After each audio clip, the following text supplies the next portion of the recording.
Насколько важно уметь программировать? В 21 веке этот навык безусловно плюс. Ведь во многих профессиях требуется цифровая подкованность. В Республиканском инженерном лицее-интернате проходит открытый урок цифры на базе проекта Яндекс.Лицея. Здесь ребята изучают информатику по особой программе, которую разрабатывают в компании Яндекс. Тут обучаются исключительно мальчики. Учат создавать актуальный софт. Чем вы занимаетесь на уроках цифры? Мы узнаем новую информацию о программировании, о Яндексе в общем и в этой сфере во всей.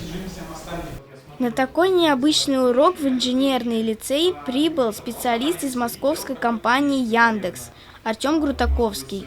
Прямо здесь и сейчас ребята учатся создавать своего личного голосового помощника, который будет работать по принципу всем известной Алисы. Чему ты сегодня научился? Как проходит распознавание голоса Яндексом,